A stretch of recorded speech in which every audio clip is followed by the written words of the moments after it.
Zelensky को fighter jet मिल भी गए तो वो फाइटर पायलट कहां से लाएंगे? यूक्रेन के पास 4 तरह के फाइटर रहे हैं, मिग-29, सुखोई 24, सुखोई 25 और सुखोई 27।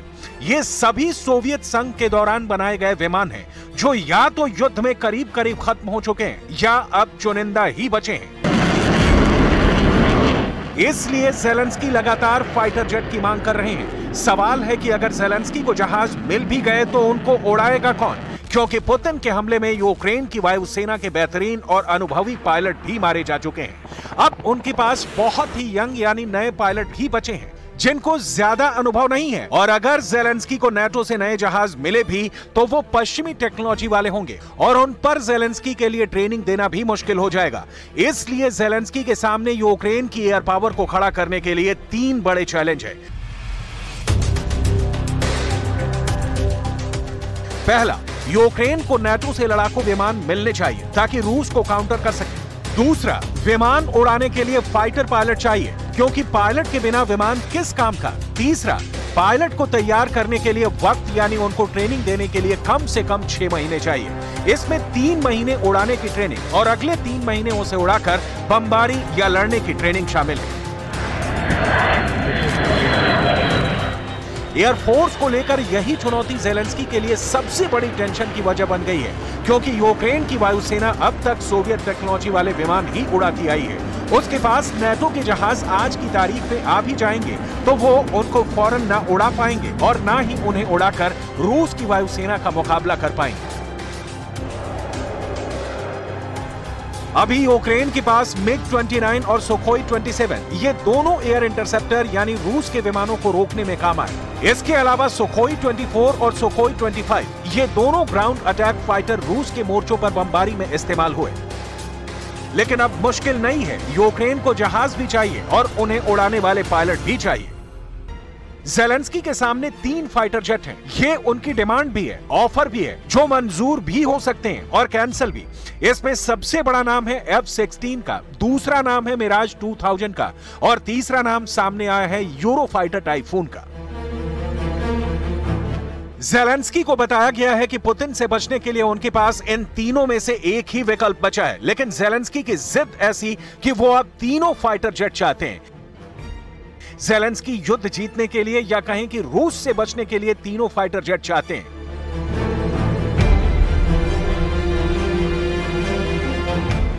ज़ेलेंस्की को F-16 भी चाहिए, जो अमेरिका का बेहतरीन लड़ाकू विमान है, लेकिन बाइडेन ने साफ साफ मना कर दिया है। ज़ेलेंस्की को मिराज 2000 भी चाहिए, जो फ्रांस का मशहूर और कामयाब फाइटर जेट है, लेकिन इमैनुअल मैक्रो ने ना हां कहा है ना ही मना किया है।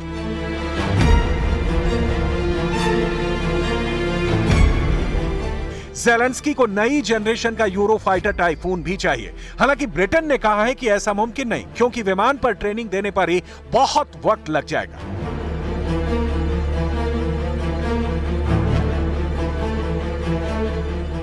ज़ेलेंस्की के सामने तीनों फाइटर के ऑप्शन तो हैं, लेकिन यह बात साफ है कि उनको ये जहाज मिलने की गारंटी बिल्कुल नहीं है। वो भी जानते हैं कि फाइटर जेट तो अब सिर्फ झुनझुने के तौर पर दिखाए जा रहे हैं, क्योंकि अमेरिका समेत नाटो के बड़े बड़े देश या तो इनकार करके बात आगे बढ़ा रहे हैं या तो बहुत हिचकते हुए कह रहे हैं कि ज़ेलेंस्की को फाइटर जेट की बहुत ज्यादा जरूरत तो है, लेकिन इस युद्ध के लिए उन्हें ट्रेनिंग इतनी जल्दी कौन देगा। ज़ेलेंस्की को F-16 नहीं मिला तो मुमकिन है कि फ्रांस में मिराज 2000 को लेकर ज़ेलेंस्की की दाल गल जाए।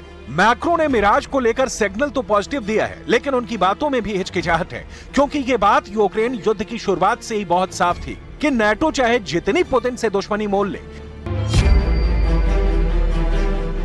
इमैनुअल मैक्रो पुतिन के खिलाफ डायरेक्ट जाने से घबराते हैं। फ्रांस नहीं चाहेगा कि पुतिन ने जिस तरह ब्रिटेन को धमकाया है, ऐसे में गुस्से की चपेट में वो भी आए।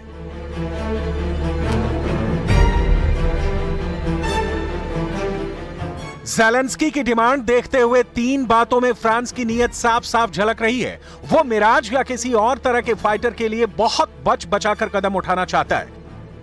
पहली ये कि यूक्रेन की तरफ से अभी कोई आधिकारिक तौर पर लड़ाकू विमानों की मांग नहीं की गई है। दूसरी बात ये कि विमानों का इस्तेमाल रूस के खिलाफ नहीं होगा और यूक्रेन उनसे सिर्फ अपनी हिफाजत करेगा। और तीसरी बात ये कि यूक्रेन को विमान देने से खुद फ्रांस के पास हथियारों की कमी नहीं होनी चाहिए।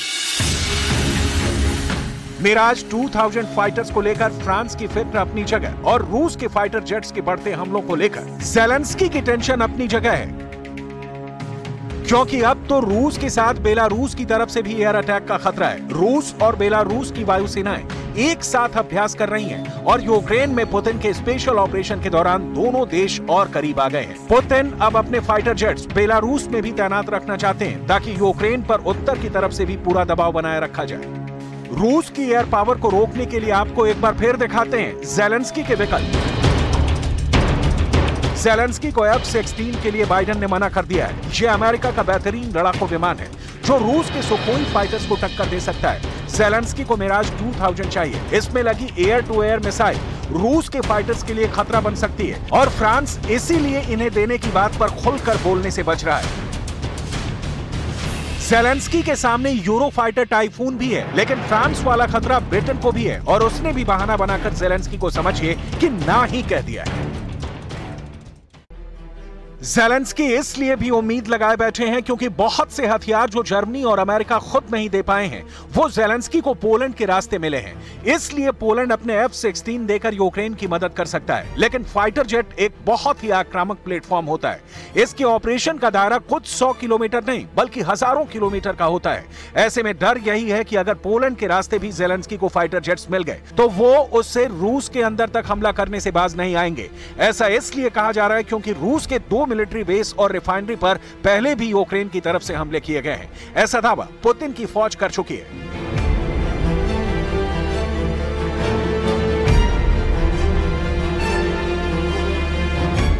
तो ज़ेलेंस्की की फाइटर जेट्स वाली डिमांड पर अमेरिका ने ना कह दिया है। ब्रिटेन ने साफ साफ मना कर दिया है।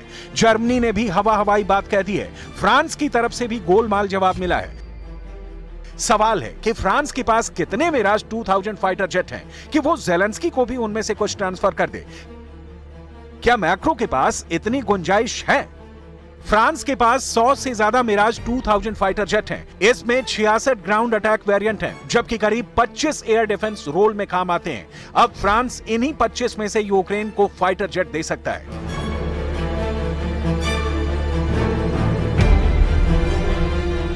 क्योंकि यही ज़ेलेंस्की की जरूरत है और ग्राउंड अटैक वाले जहाज देने का मतलब होगा कि वो रूस के ठिकानों पर भी बमबारी करेंगे, जबकि एयर डिफेंस फाइटर सिर्फ रूस के विमानों को काबू करने में काम आएंगे। देखा जाए तो नाटो क्या ज़ेलेंस्की भी क्या करेंगे? अगर वो हथियार नहीं मांगेंगे तो उनके सामने रूस के फाइटर जेट हैं जो आए दिन यूक्रेन पर बम बरसा रहे हैं। ज़ेलेंस्की इसी खतरे को खत्म करना चाहते हैं। इनमें चाहे पुतिन के फाइटर जेट हों या फिर पुतिन के अटैक हेलीकॉप्टर, रूस की एयर पावर 24 घंटे यूक्रेन पर खतरे की तरह मंडरा रही है। यही ताकत है जिसे दिखाकर पुतिन बार बार कह रहे हैं कि यूक्रेन को हथियार डालने पड़ेंगे, क्योंकि इससे कम में वो मानने वाले नहीं है।